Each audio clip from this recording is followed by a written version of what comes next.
ассалому алайкум бинандаҳои гиромӣ, барномаи иттилоотии ахбор аст мустақиман аз телевизиони Тоҷикистон. Дар оғоз таваҷҷӯҳ намоед ба сархати хабарҳо.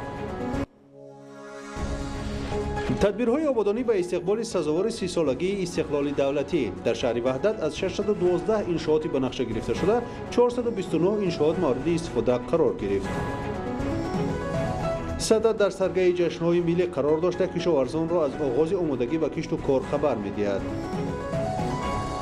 озмуни фурӯғи субҳи доноӣ китоб аст, тадбире дар самти боло бурдани маърифати адабӣ. тарғиби тарзи ҳаёти солим ва рушди футбол. дар шаҳри Кӯлоб мусобиқаи футболи хурд доир гардид. шарҳи пурраи хабарҳо. имрӯз дар вазорати корҳои хориҷии ҷумҳурии Тоҷикистон ҷаласаи 17-уми вазирони корҳои хориҷии кишварҳои узви муколамаи ҳамкориҳои Осиё таҳти унвони сайёҳати нави муқаррарӣ беҳтар ва солим баргузор гардид. дар ҷаласа оид ба самтҳои авлавиятноки ҳамкорӣ дар доираи муколама табодули афкор сурат гирифт. бо назардошти коҳиши оқибатҳои бемории коронавирус COVID-19 роҳбарони ҳайатҳо ба масъалаи таҳкими ҳамкориҳои бисёр ҷониба дар доираи муколамаи ҳамкориҳои Осиё дар самтҳои иқтисодиву иҷтимоӣ ва сайёҳӣ таваҷҷӯҳ зоҳир намуданд. ҷониби Тоҷикистон дар самтҳои гуногуни ҳамкорӣ аз ҷумла андешидани чораҳои зарурӣ барои вокуниши муносиби муштарак ба мушкилоти иқтисодию иҷтимоӣ ҳавасмандии худро манзур намуд. дар хотимаи нишаст санади ҷаласаи 17-уми вазирони корҳои хориҷии кишварҳои узви муколамаи ҳамкориҳои Осиё эъломияи Анқара қабул гардид. идомаи ахбор. ба истиқболи сазовори 30-солагии истиқлоли давлатии ҷумҳурии Тоҷикистон дар шаҳри Ваҳдат 612 иншоот ба нақша гирифта шудааст ки аллакай 429 иншоот мавриди истифода қарор гирифтаанд.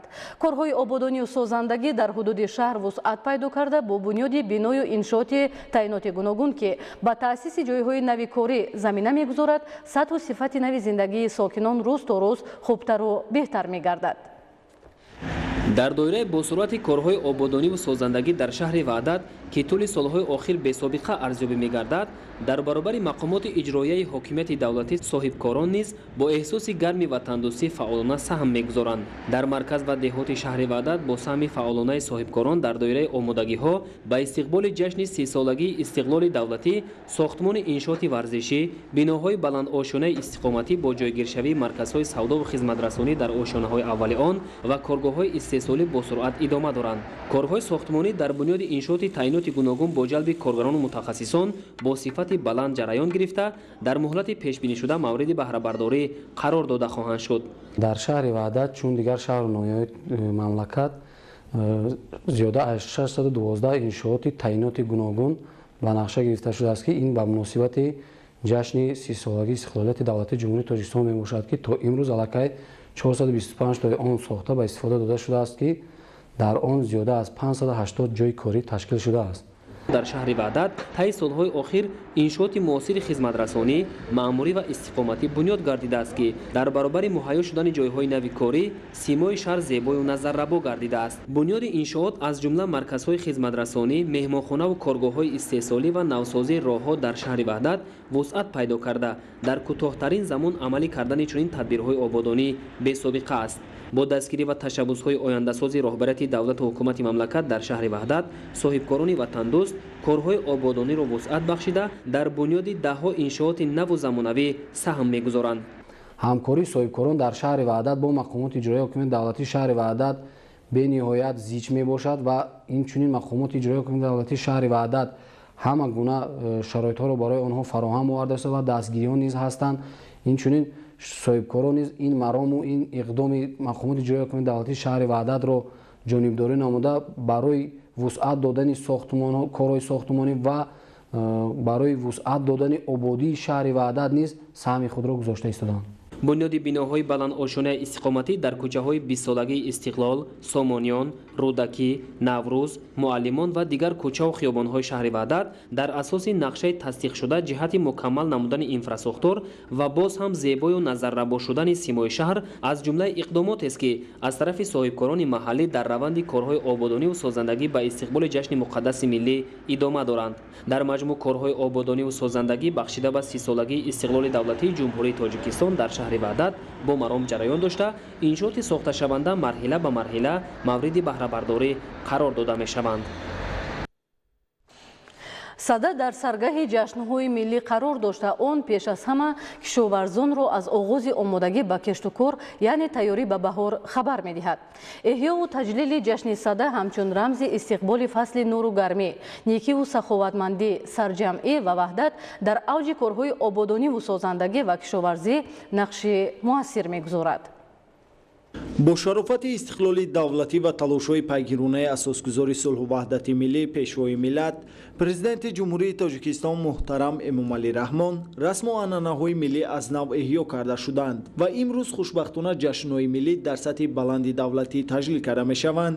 Сада дар миёни ҷашнҳои чоргонаи миллӣ ки ба 4 фасли сол марбут ҳастанд, мақому манзалати хос дорад, зеро он ифодагари омодагӣ ба гардиши табиат мебошад. дар замони истиқлолият ҷашнҳои миллии тоҷикон тиргон, меҳргон, сада аз нав эҳё гардид ва ин ҳамааш маҳз бо талошҳои бевоситаи асосҳои сулҳу ваҳдати миллӣ пешвои миллат муҳтарам Эмомалӣ Раҳмон мебошад ки маҳз дар замони истиқлолият ин ҷашнҳое ки ба гӯшаи фаромӯшӣ афтода буданд, аслан ҷашни тиргон, сада ва меҳргон мисли наврӯз он қадар ёд намешуд ва бинед ки дар замони соҳибистиқлолӣ масалан сада низ ба мисли тиргон дар қатори наврӯз бо шукӯҳ ва шаҳомат таҷлил мегардад. Сада оташе ки покӣ аст, оташе аст ки нияти нек аст ва мардум омодагӣ мегирад ба фасли наврӯз.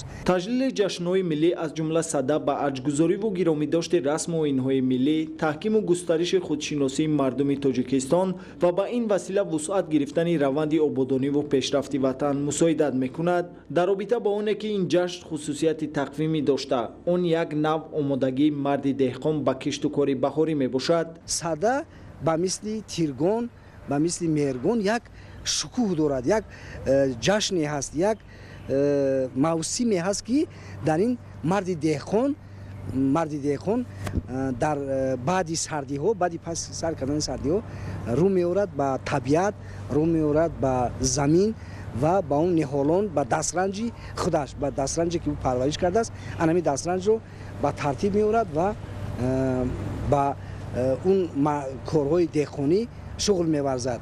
ҷашни сада ифодагари пайванди зиндагии инсонҳо бо табиат, омодагӣ ба фасли баҳор ва ҷашни наврӯз мебошад. пеш аз ҳама аҳамияти таҷлил аз ин ҷашн таҳкими худшиносӣ ва омӯзиши тариху фарҳанги бою ғании миллати тоҷик буда, ба шинохти бештар аз миллати тамаддунсоз мусоидат мекунад. бо фаро расидани ҷашни сада ҳарорати ҳаво тадриҷан баланд гардида, имкони бо замин кор кардан муҳайё мешавад. ҷашни сада аз наздик шудани фасли баҳор ва омода шудан ба коркарди замин барои киштукор, ҳамчунин мужда ва огоҳӣ аз сипарӣ шудани зимистону сармо ва фаро расидани наврӯз башорат медиҳад. эҳёи ҷашни сада дар идомаи иқдомҳои созанда ҷиҳати муаррифии фарҳанги қадима сурат гирифта, он барои тақвият ёфтани худшиносии миллӣ ва тарғиби расму оинҳои ниёгон мусоидат мекунад. Манучер Сулаймон, Баҳодури Қурбон, Мақсади Мақсад, Ахбор. барномаи ахборро идома медиҳем. Нилуфар Одинаева, муаллимаи фанни забон ва адабиёти тоҷики муассисаи таҳсилоти миёнаи умумии рақами 1 ноҳияи Абдурахмони Ҷомӣ дар озмуни фуруғи субҳи донои китоб аст. Аз номинатсияи хондан ва аз ёд кардани осори адибони муосири тоҷик иштирок намуда, сазовори ҷойи сеюм гардид. ба андешаи ғолиби озмуни мазкур ташкилу баргузор кардани чунин чорабиниҳои фарҳангии маърифатӣ дар баланд гардидани ҳисси худшиносиву худогоҳии насли имрӯз замина мегузорад. гузориши ҳамкоронамон аз ноҳияи Абдурахмони Ҷомӣ. мавлуда Отаҷонова, хонандаи литсеи давлатии рақами 2 шаҳри Ливаканд, аз пойтахти ҷумҳурӣ аз даври ниҳоии озмуни ҷумҳуриявии фуруғи субҳи доноии китоб аст бо рӯи сурху сари баланд ва дастоварди илмӣ баргашт. ӯ дар озмуни мазкур аз рӯи номгӯӣ хондан ва аз ёд кардани осори адибони ҷаҳон ширкат варзида шарафи шаҳри Леваканд ва вилояти Хатлонро дар сатҳи ҷумҳурӣ ҳифз кард. акнун ӯ дар ҳалқаи ҳамсабақон шамъеро мемонад ки ҳамсолонаш чун парвона атрофаш давр мезананд ва аз комёбиҳояш шодмонӣ мекунанд. иштирокчии озмуни ҷумҳуриявӣ фуруғи субҳи доноӣ ҳастам ва сазовори ҷои сеюм гардидам ва аз ин роҳ афтода нестам ки масалан ман метавонистам ки дида аз ин бештар яъне саводори ҷои дуюм ки якум гардам, балки аз инам истихор мекунам ва роҳ афтода намешавам ва кӯшиш мекунам ки дар солҳои оянда аз ин ҳам дида бештар кӯшиш кунам ва ҷойҳои намоёнро аз ин балотар яъне сазовор гардам. Ба ҳамсолону ба дӯстонам, ба ҳамсабақонам чунин тавсия доданӣ ҳастам, яъне ба онҳо гуфтаниам ки бештар китоб хонанд, яъне аз китобхонӣ ҳеҷ кас то алон ягон манфия, ягон кори манфие ба худ набурдааст, баръакс яъне онҳо аз рӯи китобхонӣ яъне ҷаҳонбинияшон васеъ мешавад. воқеан ҳам озмуни ҷумҳуриявӣ фуруғи субҳи доноӣ китоб аст ки бо ибтикороти хоси сарвари давлати Тоҷикистон муҳтарам Эмомалӣ Раҳмон ба ифтихори 30-солагии истиқлолияти давлатии ҷумҳурии Тоҷикистон роҳандозӣ мегардад.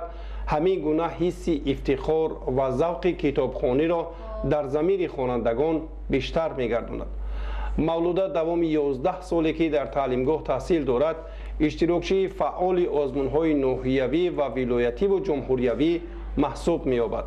устодонаш аз ин пешрафти илмиву эҷодии шогирдашон ифтихор мекунанд. хонанда Атаҷанов Мавлуда хеле фаъол буда, дар бештар вақти худро бо китобхонӣ сарф намуда, инчунин дар озмунҳои дохили мактабӣ ва байрун аз он низ иштироки фаъолона мекунад. Атаҷанов Мавлуда бештар ба адабиёти ҷавон майл рағбат дошта, китобҳои зиёдеро аз бар намуда, хушбахтона сазовори ҷои сеюм гаштанд. мо аз он бо ифтихор мекунем, фахр мекунем ва ин обрӯи мо низ мебошад. воқеан ҳам китоб сарчашмаи илму дониш, манбаи тафаккури зеҳнӣ ва рӯшангари роҳи имрӯзу фардои инсон маҳсуб меёбад. дар баробари Мавлуда Отаҷонов ва ҳамчунин дигар иштирокчиёни озмуни фуруғи субҳи доноӣ китоб аст аз шаҳри Леваканд кӯшиш карданд ки ба даври ҷумҳуриявӣ роҳхат бигиранд.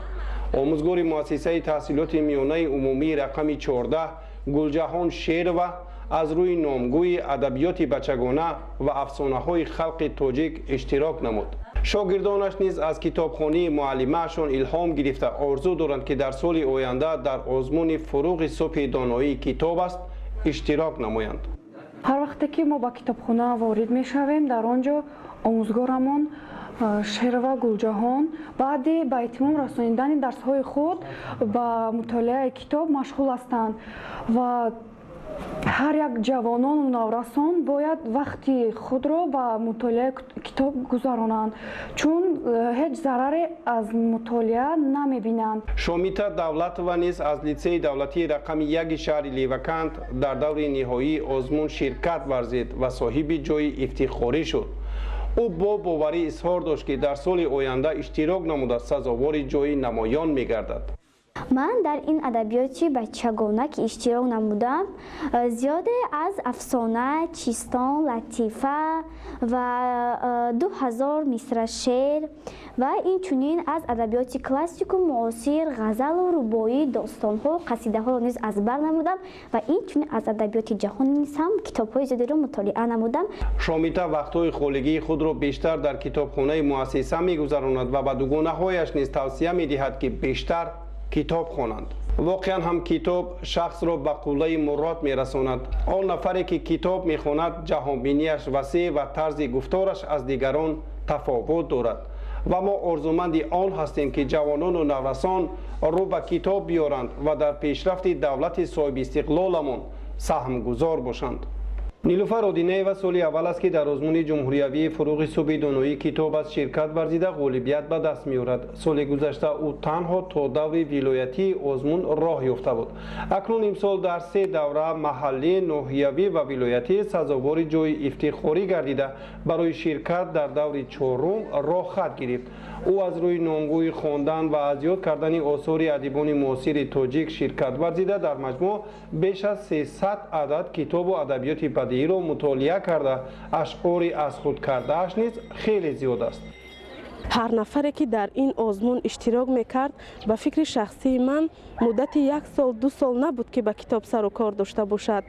در اشتراکچیانی که در سطح جمهوری اشتراک کردند حداقل آنها مدت 5 یا 6 سال بود که به اثرهای بدیعی رو آورده بودند و نظم شاعران را میخواندند و حفظ میکردند. بیشتر به من اثرهای استاد عینی، جلال اکرامی، ساتیم اولوغزاده، کرامت الله میرزا بیشتر پسند آمد. از آثار نظمی ادیبان معاصر تاجیک باشد بیشتر به من آثار منظوم میرزا ترسونزاده، لایق شیرعلی، اکبر عبدالله، آذرخش، آذر سلیمزاد، دولت سفر، اسکر حکیم بیشتر پسند آمد. نیلوفر آدینه‌یوا آموزگار جوان سال ششم است که در مؤسسه تعلیمی رقم 1 ناحیه عبدالرحمن جامی به حیث آموزگار فن زبان و ادبیات تاجیک فعالیت کرده خودش نیز ختم کرده همین تعلیمگاه است. اکنون او با استادان خویش شریک یک کارخانه شده در تعلیم و تربیت نسل نو را حصه ارزنده می‌گذارد. ما فخر از آن میکنیم که معلم ما در آزمون فروغ صبح دانایی کتاب است در جمهوری اشتراک نموده است، سزاوار جای سوم شده است و ما نیز با او پیروی نموده می‌خواهیم که در این آزمون اشتراک نماییم و سزاوار جایهای افتخاری گردیم. اکنون او در مکتب و عموما حدود ناحیه عبدالرحمن جامی احترام خاص دارد. به همکاران و شاگردانش از روند آزمون شخصان کتابخوان و کتابدار و اهل معنی سخن می‌کند. برای می‌بعد پیروز شدن در آزمون مذکور هم خودش و هم تمام شاگردانش را کوشش می‌کند که زحمت بکشند، آثار ادیبان کلاسیک و معاصر و ادبیات جهان را از خود کنند. عبدالرزاق عزیز و عبدالله قادر، ناحیه عبدالرحمن جامی، اخبار. در شهر کولوب برای تشکیل دسته منتخب بین کارمندان شعبه‌های معارف شهر و ناحیه‌های منطقه کولوب ولایت ختلون مسابقه فوتبال خرد دایر گردید. در این چرابین ورزشی 11 دسته اشتراک نموده برای دریافت مقام افتخاری و اشتراک در دور نهایی مسابقه مذکور بین هم سبقت نمودند. ادامه موضوع در گزارش سید جعفری محمدعلی و خورشید نادرخان. در شهر کولوب با تشبث ریاست اتفاقهای کسبه وزارت معارف و علم جمهوری تاجیکستان برای ترغیب طرز حیات سالم و تأسیس دسته منتخب کارمندان ساحه اوید به فوتبال تحت عنوان ورزش عامل مهم سالمی جامعه برای دریافت جام وزیر معارف و علم جمهوری تاجیکستان مسابقه فوتبال خرد دایر گردید. در مسابقه از شهر و ناحیه‌های منطقه کولوب ولایت ختلون 11 دسته از کارمندان ساحه معارف اشتراک نموده ایستادند. مسابقه مذکور طبق نظامنامه صورت گرفته. در آن دسته‌های فوتبال شعبه‌های معارف شهر و ناحیه‌های منطقه کولوب ولایت ختلون در 3 مرحله با هم سبقت نمودند. طور تاکید شد این چهاربینی ورزشی نخست با اشتراک دایره وسیع کارمندان ساحه صورت گرفته در دور منطقوی عام باشد. بهترین ها که در این نمود ورزش لیاقت بیشتر دارند شرکت ورزیدند. در مسابقه فوتبال خرد دسته‌های فوتبالبازان شعبه‌های معارف شهر کولوب، ناحیه‌های شمس‌الدین شاهین، قاولینگ و مومن‌آباد از خویش هنر و مهارت بلند نشان دادند. ما مقصد داریم که از حساب 11 دسته اشتراک کننده دسته منتخب تشکیل نموده به دور جمهوری سفربر نماییم. مسئولین ساحه اقدام گرفتند که در ادامه این تدبیر برای دریافت ورزشگران لیاقتمند و خصوصیات عمومی پیدا کردن ورزش در میان اهالی بخشیده به استقبال جشن 30 سالگی استقلال دولتی جمهوری تاجیکستان از روی دیگر نمودهای ورزش نیز میان کارمندان ساحه چنین چهاربینی‌ها را دایر نمایند. بیننده‌های عزیز و گرامی، این بود برنامه اطلاعاتی اخبار. برنامه‌های دیگر تلویزیون تاجیکستان ادامه دارد. با ما باشید.